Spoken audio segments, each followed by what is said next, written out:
প্রিয় স্টুডেন্টস, সকলে কেমন আছো? নিশ্চয়ই সকলে খুব ভালো আছো। আজকে আমি বিভূতিভূষণ বন্দ্যোপাধ্যায়ের লেখা চাঁদের পাহাড় উপন্যাসের একদম অন্তিম পর্ব অর্থাৎ পর্ব 14 প্রশ্ন উত্তর নিয়ে হাজির হয়েছি।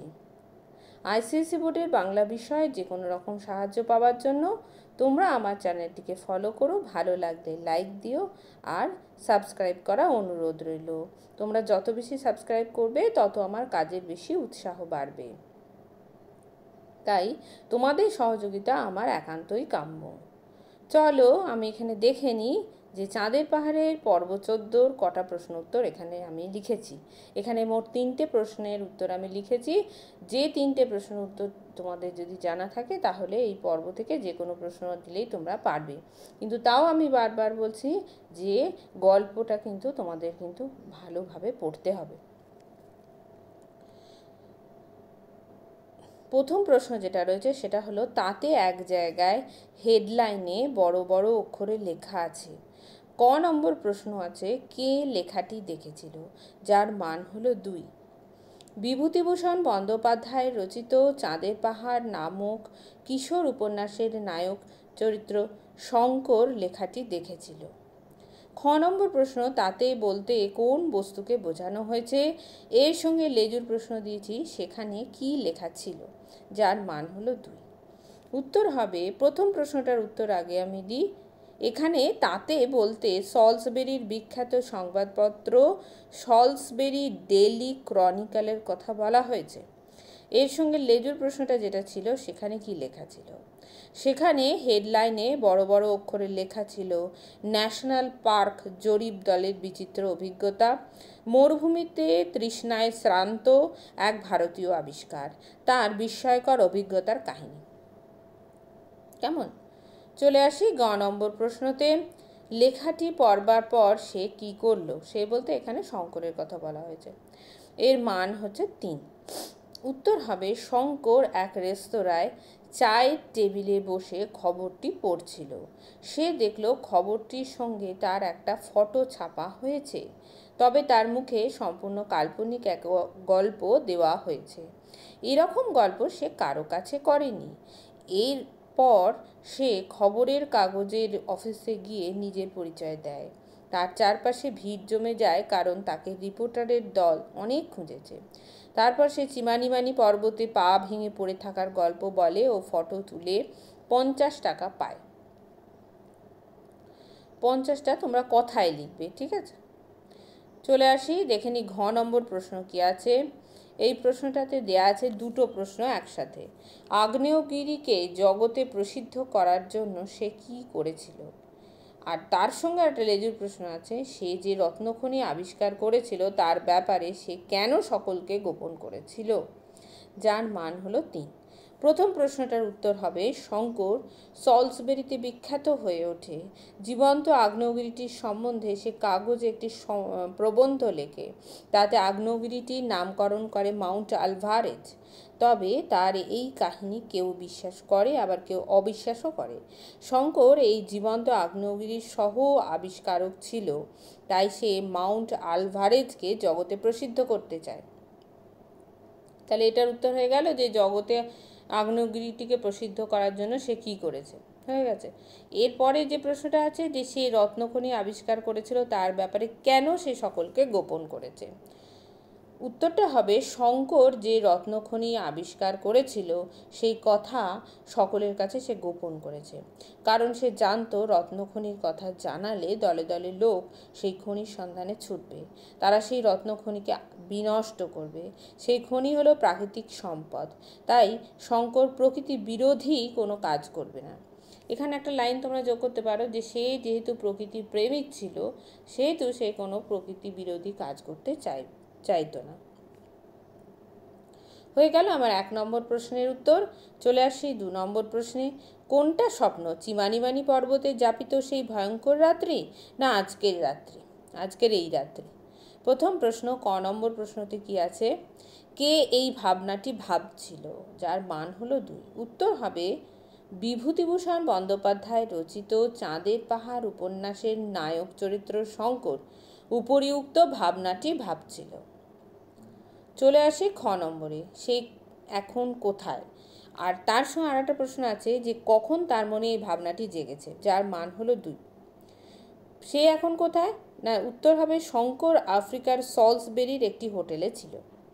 কখন তার মনে এই ভাবনাটি জেগেছে, সে বহুদিন পর রাত্রে হোটেলের ভালো বিছানায় ইলেকট্রিক আলোর তলায় শুয়ে বই পড়ছিল। মাঝে মাঝে সে জানলা দিয়ে নিচের প্রিন্স আলবার্ট ভিক্টর স্ট্রিটের দিকে তাকিয়ে দেখছিল। রাত্রে শহরের দৃশ্য দেখে তার মনে উপরের উক্ত ভাবনাটি আসে। চলে আসি গ নম্বর প্রশ্নে, সলসবেরিতে এসে তার কি অভিজ্ঞতা হয়েছিল। সলসবেরিতে এসে শঙ্করের মনে হয়েছিল যে তার জীবনে প্রথম সভ্য সমাজ দেখল। সে জীবনে প্রথম সভ্য সমাজ দেখল। সেখানে বড় বড় বাড়ি, ব্যাংক, হোটেল, দোকান, পিচঢালা চওড়া রাস্তা, ইলেকট্রিক ট্রাম ইত্যাদি ছিল। সে ছিল নিঃস্ব, তার কাছে খাবার কেনার পয়সা ছিল না। সে একটি ভারতীয় দোকান দেখতে পায়। সেখানে এক মুসলমান দোকানদার তাকে দেখে বুঝতে পারে যে শঙ্কর বিপদগ্রস্ত। সে তাকে 2 টাকা সাহায্য করে। সেই টাকা দিয়ে সে ভারতীয় দোকান থেকে কিছু খাবার কিনে খায়। এক্ষেত্রে আর একটা কথা তোমাদের বলে রাখি যে কি কি খাবার খায় সেটা এখানে লিখে দিতে পারো। সেইখানে সে দেখে তা একটি খবরের কাগজে তার ছবি ছাপা হয়েছে ও তার মুখে একটি কাল্পনিক কাহিনী বসানো হয়েছে। সেই খবরের কাগজের অফিসে সে যোগাযোগ করে ও তার অভিযানের কথা জানায়। তার ছবি তোলার জন্য সে 50 টাকা পায়। সেই টাকা থেকে মুসলমান দোকানদারের কাছ থেকে ধার নেওয়া 2 টাকা দোকানদারকে সে ফেরত দিয়ে আসে। সেখানে 4টি হিরে বিক্রি করে সে 32,500 টাকা পায়। চলে আসি ঘ নম্বর প্রশ্নে, কোনটা স্বপ্ন বলে তোমার মনে হয়। এটা একটা বোধমূলক প্রশ্ন যার মান হলো 3। উত্তর হবে আমার মতে শঙ্করের জীবনে কোনোটাই স্বপ্ন নয়, দুটি চরম বাস্তব। শুধুমাত্র স্থান, কাল ও সময়ের সাথে সাথে তার জীবনের সব কিছু বদলে গেছে। সে একসময় রিক্টাসবেল্ট পর্বতের হিংস্র ভূমিপের সম্মুখীন হয়েছিল। ভয়ানক কালাহারি মরুভূমিতে জলের অভাবে মৃতপ্রায় হয়ে গিয়েছিল। চিমানিমানি পর্বতে বন্যজন্তুদের মাঝে আহত ও অসহায় হয়ে পড়েছিল। কিন্তু আজ সে সলসবেরির আধুনিক হোটেলে শুয়ে রাত্রি যাপন করছে। এখানে সেই ভয়ানক বন্যতা নেই, কারণ এটি সভ্য মানুষের জগৎ। তাই সময়ের সাথে সাথে তার জীবনেও সম্পূর্ণ পরিবর্তন ঘটেছে। সে যে সভ্য জগৎকে সে একসময় ভুলতে বসেছিল, বর্তমানে সে তার দুঃসাহসিকতা, প্রচেষ্টা ও নির্ভীকতার মাধ্যমে সব বিপদকে তুচ্ছ করে তার দীর্ঘদিনের স্বপ্ন সলসবেরির সভ্য জগতে পৌঁছতে পেরেছে। কেমন? চলে আসি আমার এই পর্বের শেষ প্রশ্ন, 3 নম্বর প্রশ্নতে। শঙ্কর ভাবছিল তার জীবনের এই অ্যাডভেঞ্চারের কথা। ক নম্বর প্রশ্নতে আছে শঙ্কর এই সমস্ত কথা কোথায় বসে ভাবছিল, যার মান হলো 2। উত্তরটা শোনো। আফ্রিকার রুদ্ধশ্বাসময় 1.5 বছরের জীবন কাটিয়ে বম্বেগামী জাহাজের ডেকে দাঁড়িয়ে শঙ্কর দেখল পর্তুগিজ পূর্ব আফ্রিকার বেইরা বন্দরের নারিকেল বন, সমুদ্রের তৃণভূমি, এটা কিন্তু ভুল আছে, সমুদ্রের এখানে তটভূমি হবে, ঠিক আছে। সমুদ্রের তটভূমি ক্রমশ মিলিয়ে যাচ্ছে, মানে সমুদ্রের তীরটা আস্তে আস্তে মিলিয়ে যাচ্ছে। এইসব দেখতে দেখতে শঙ্কর তার জীবনের অ্যাডভেঞ্চারের কথা ভাবছিল। চলে আসি খ নম্বর প্রশ্নে, তার ভাবনায় কি কি বিষয় উঠে এসেছিল, যার মান হলো 2। উত্তর, বিগত 1.5 বছরে যেভাবে শঙ্কর জীবন কাটিয়েছিল সেই রকম রোমাঞ্চকর জীবনই সে উপভোগ করতে চেয়েছিল। শঙ্কর ভাবছিল 10 বছরে তার জীবনের যে অভিজ্ঞতা সে 1.5 বছরেই সে অর্জন করেছে। বর্তমানে সে শুধুমাত্র ভবঘুরে পথিক নয়, সে একটি জীবন্ত আগ্নেয়গিরির সহ আবিষ্কারক। মাউন্ট আলভারেজ আগ্নেয়গিরিকে সে জগতে প্রসিদ্ধ করে তুলতে চায়। চলে আসি গ নম্বর প্রশ্নে, শঙ্করের মন কেন চঞ্চল হয়ে উঠেছিল, সে তার ভবিষ্যৎ জীবন সম্পর্কে কি ভেবেছিল। এর মান হলো 3। এই দুটো প্রশ্নের উত্তর আমি একসাথেই দিয়েছি। কেমন? শঙ্করের মন তার জন্মভূমি ভারতবর্ষের জন্য চঞ্চল হয়ে ওঠে।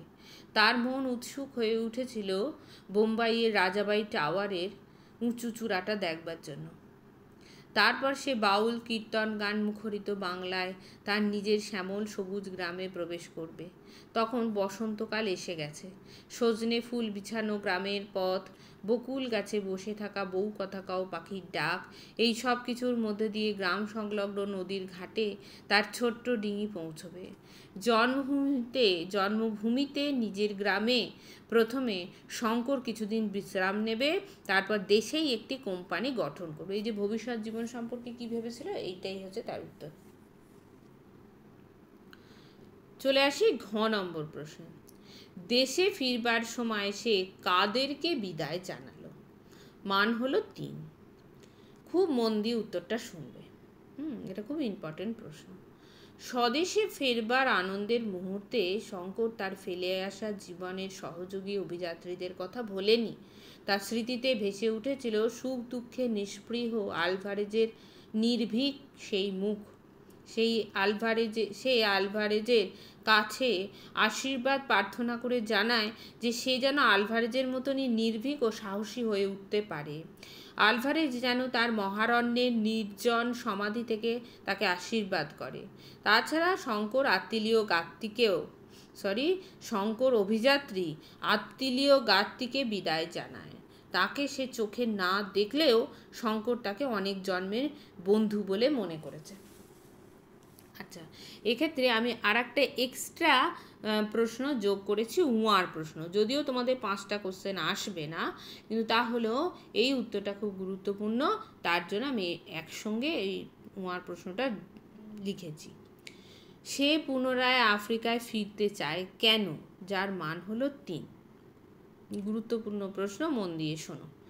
উত্তর হবে শঙ্করের সেই সহযাত্রী বন্ধুর দল শঙ্করকে চীনের প্রাচীন এক ছড়া শিখিয়েছিল, যার অর্থ হলো ছাদের আলসের এক অনড় টালি হয়ে সুখে স্বচ্ছন্দে দিন কাটানোর চেয়ে স্ফটিক পাথর হয়ে ভেঙে যাওয়া অনেক ভালো। তাই সে পুনরায় আফ্রিকায় ফিরতে চায়। সে আবার রিক্টার্সভেল্ড পর্বতে রত্নখনির অনুসন্ধান করবে। সেই খনি সে খুঁজে বার করবেই বলে তার স্থির বিশ্বাস।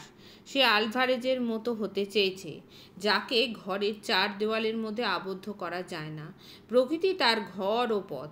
সে এরূপ রোমাঞ্চকর জীবনই কাটাতে চায়। শান্ত নিরুপদ্রব কেরানির জীবন সে চায়নি। প্রায় অপরিচিত প্রসাদ দাসবাবুর চিঠি পেয়ে হবে সে সুদূর ইউগান্ডায় হাজির হয়। এখানেই প্রমাণ হয় শঙ্কর জীবনের দাসত্ব নয়, বরং জীবনকে উপভোগ করতেই চেয়েছে। আর সেখানেই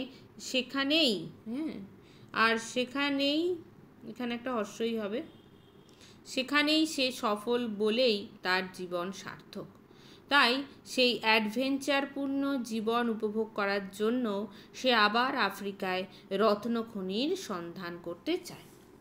তাহলে এখানে শেষ হয়ে গেল বিভূতিভূষণ বন্দ্যোপাধ্যায়ের লেখা বিখ্যাত উপন্যাস চাঁদের পাহাড়ের 14টা পর্বের ব্যাখ্যা আর তার সঙ্গে প্রশ্ন উত্তর আলোচনার। দেখা হবে পরবর্তী কোনো ভিডিওতে। সকলে তোমরা ভালো থেকো আর মন দিয়ে পড়াশোনা করো।